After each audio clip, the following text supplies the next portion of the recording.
Okay, when you're ready. Hello, my name is Alex Slouch, and this is my final major project for my level 3 first year for creative media. The project theme that we were given was to go for the theme of Land of the Giants.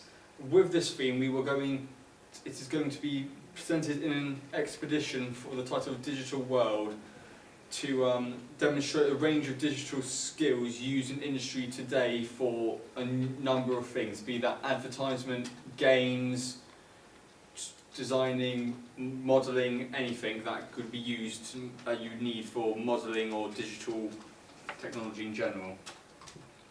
So to start off, I came up with two ideas, which you can see by my mood boards. My first idea was a mechanical itsy bitsy spider. So going from the nursery rhyme, I was thinking of creating a 3D model with a steampunk vibe as seen by the pictures I've found online, and I would to appeal to a slightly older audience than the original nursery rhymes, to help with kids who might struggle with arachnophobia or with things in general that are quite scared of kids in general who are scared of spiders or other insects like them, like daddy long legs, etc. And so I've gone over why I would be doing it, to try and change the target audience for it, as well as a few examples of what the end product could look like. My other idea was, which is the one I have gone for, is EarthWorm Gym, which is a classic platformer from 1994 on Sega Mega Drive and Sega Genesis. My idea would be, or was, I should say, sorry, would be to create a modern day reboot of the original. So I would be taking aspects from the original game, improving them, upgrading the graphics, but keeping the charm of the original in a modern day, for modern day consoles and computers.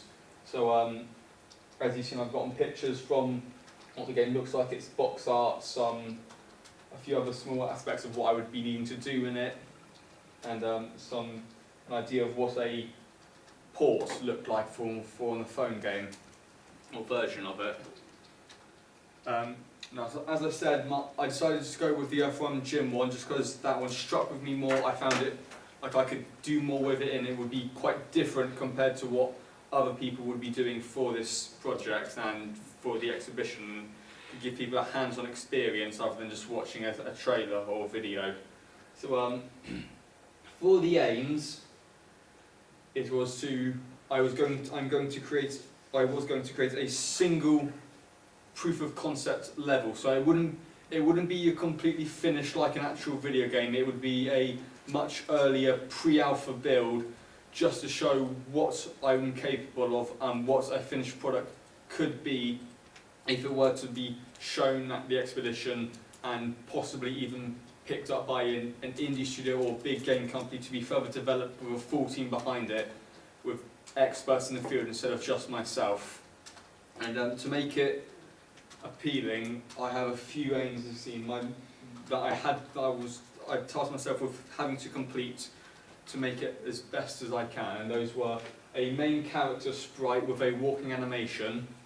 I decided to do pixel sprite work for this game to keep with the charm of the original, where it was all, because of the era and the software at hand, everything was pixel, like the original Mario game, Sonic the Hedgehog, and a bunch of other games that fell through the gaps in that time that tried to get on the bandwagon of enjoyment that those games spawned.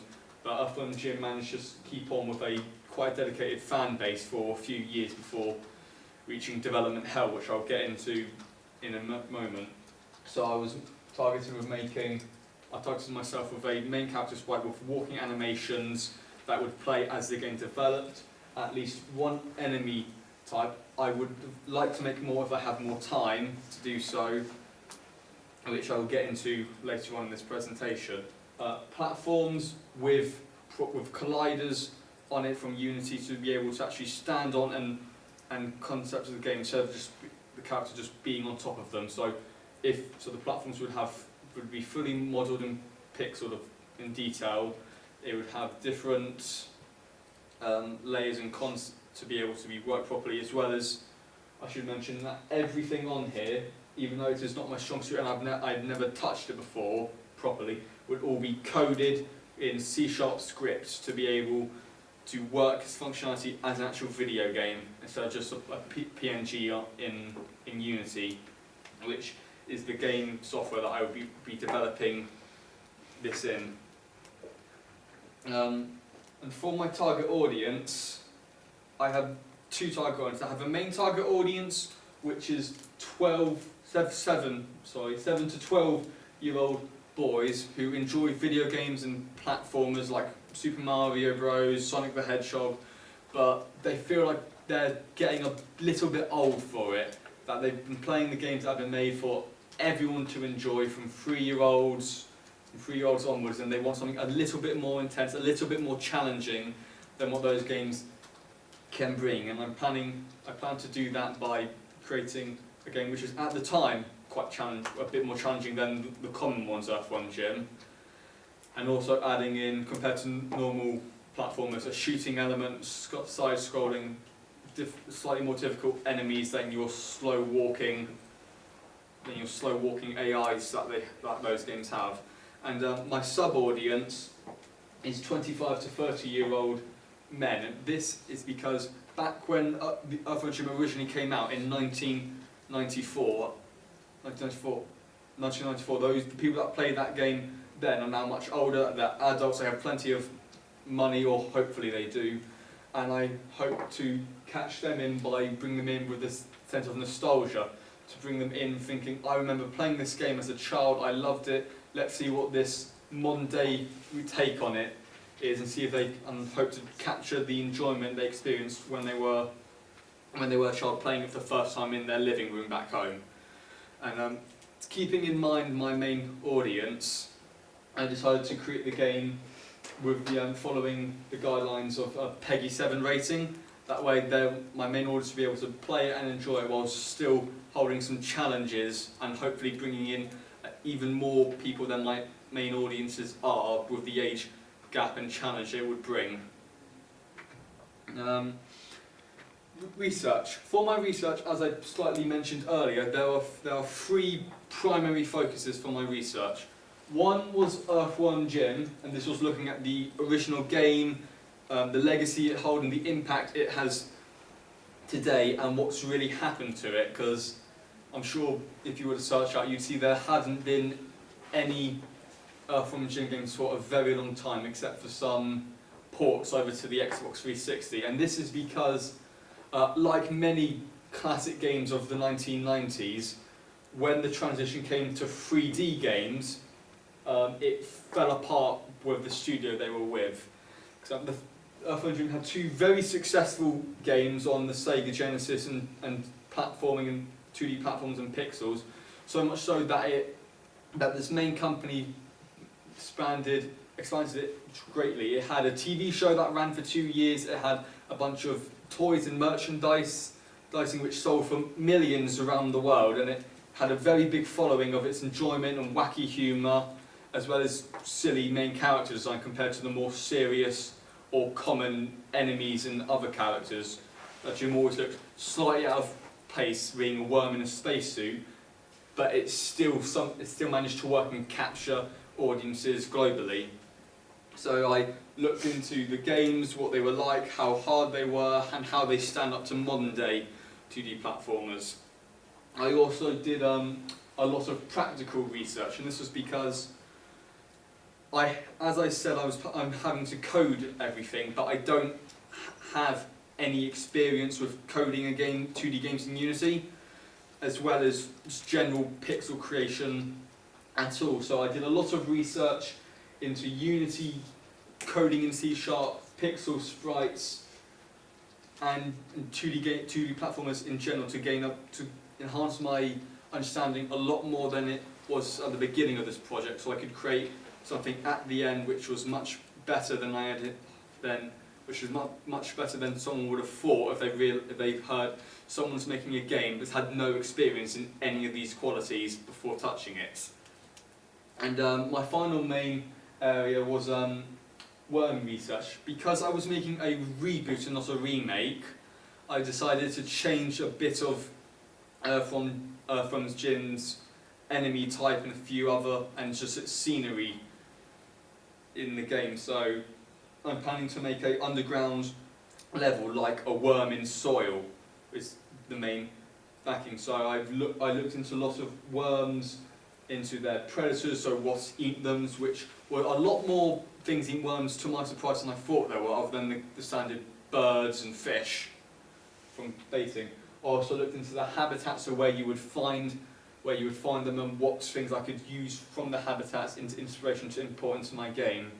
Like, I found that your most common typical earthworm that lives in your back garden, when they are running around in the soil, they actually come into contact with a lot of things that you might have dropped in your back garden. Coins, Lego bricks if you have children running around, or just utensils and plastic, which I've taken inspiration and tried to put that into the game as well, to give more concept of the area and give a difference in size from a small worm to what is a small coin to us, but is actually giant to them.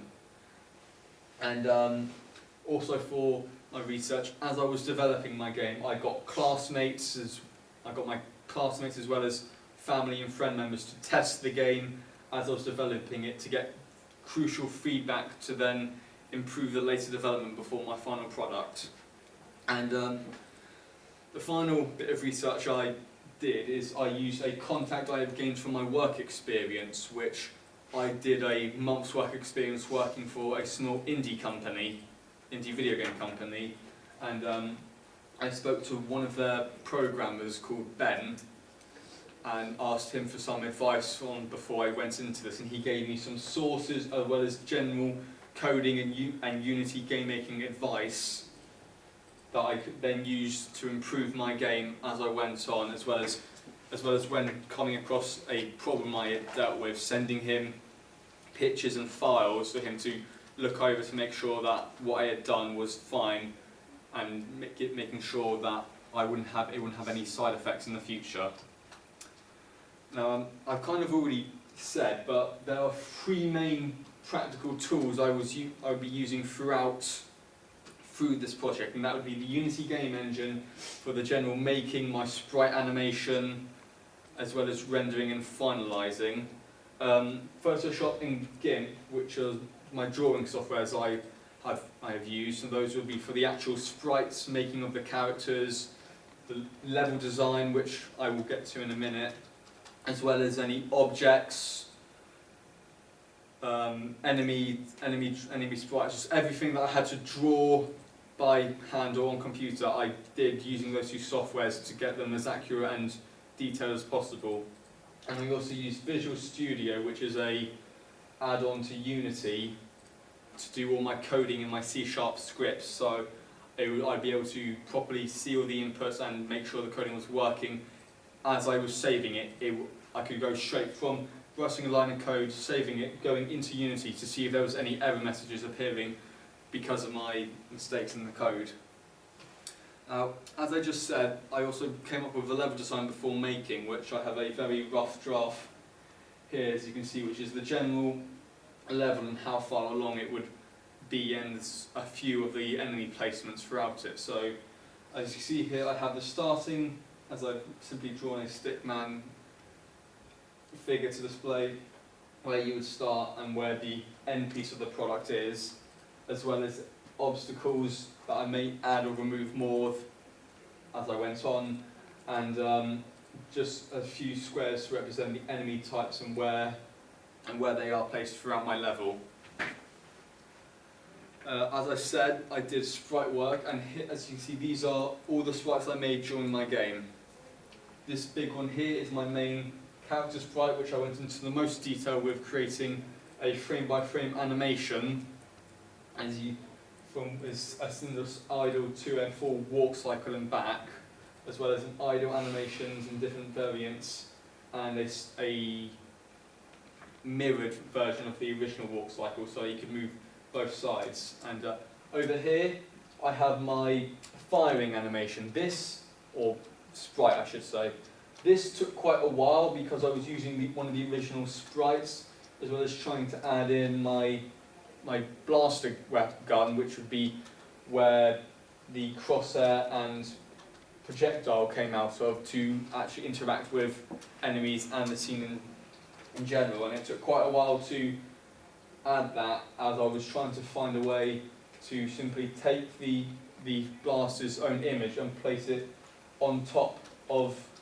EarthWorm Gym without disrupting the work I've done, which with some feedback I was able to figure out I could simply add it in and then adjust the layering to make that work perfectly.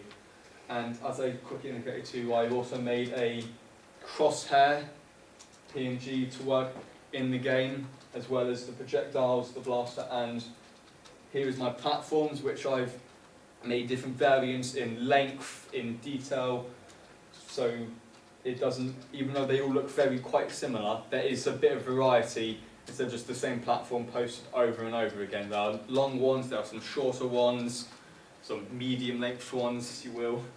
And down here is, I'd hoped to make more, but due to problems I came across, I wasn't able to have enough time, but I have my enemy sprite here.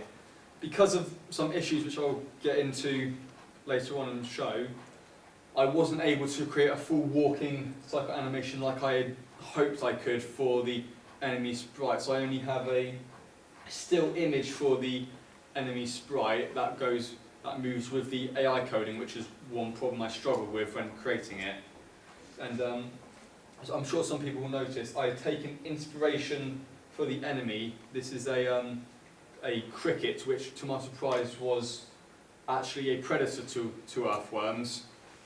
So I created a cricket in the a dark cricket in the style of a other 2D platform game with also some Dark Soul elements called Hollow Knight as my inspiration for that enemy. And once all my sprite work was done, then came the difficult bit, and came to the making it in Unity. I have a few pictures here to show different aspects of what I've done, including the top one here, which was just my putting everything into my scene. So working with my camera, and later on, once I'd done more, added an add-on to the camera, which coded and programmed it to when my main character moved, the camera actually moved with it, giving you that side scroll feel instead of just being a massive 2D plane. And also underneath there you can't see because of my pitch taking, I apologise for that. I've got my main character sprite and other platforms.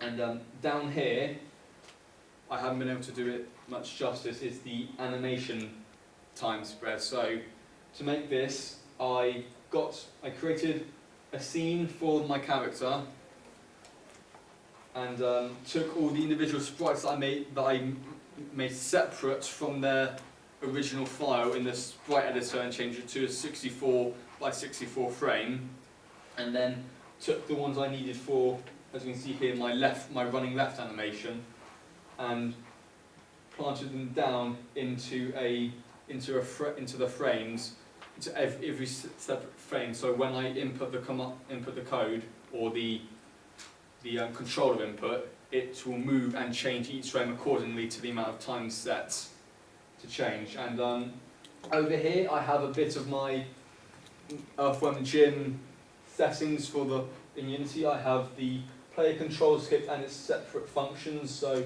here I have the animator, which was what decided how it worked. I have my crosshair object, my jump force, which I coded my character to have a jump to it, so it would check for the platforms using a ground check modifier I made. It would check for the platforms, and once, as I had labelled them as their own separate layer as ground, once it knew it was on a platform, it knew through the code that it was now on solid ground and was able to jump again, instead of just being able to jump infinitely over and over again. And I also have a fireball prefab, which is my projectile.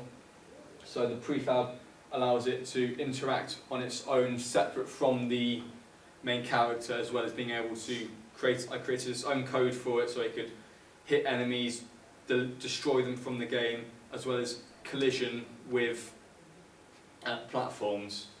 And I've also got a radius for its ground check and the animator there.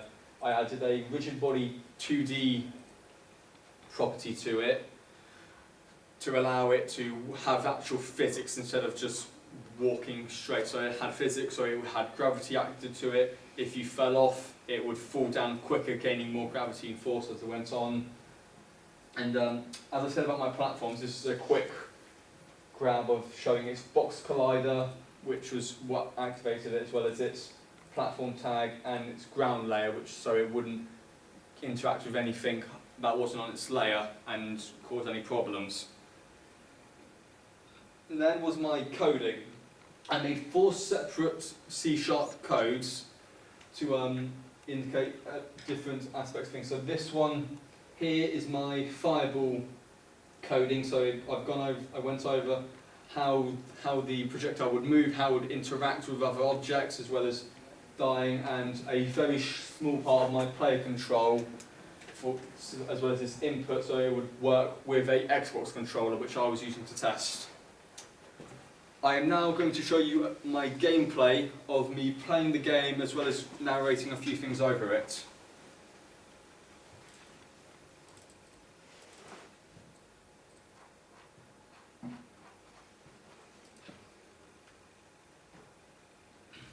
As you can see, this is my final product. I know it is, I have much left to do for it, but as a pre-alpha concept, it's all it needs. And as you can see, I can put in an input on my controller, and the camera and the character will move with time, as well as having its eye animation and walking, and firing aspects as well. I'd hoped to change the input for one of my controls, but Unity's quite difficult with using modern day controllers, at least the version I was for this project.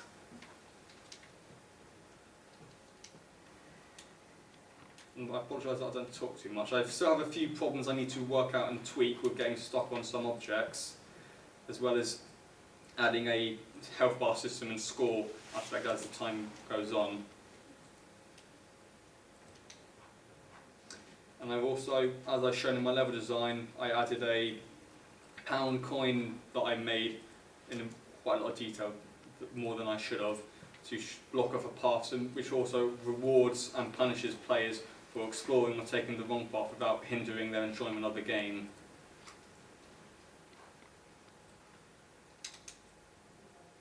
And as you can also see, I've programmed it so my fireball can work in any direction as long as you activate the crosshair beforehand.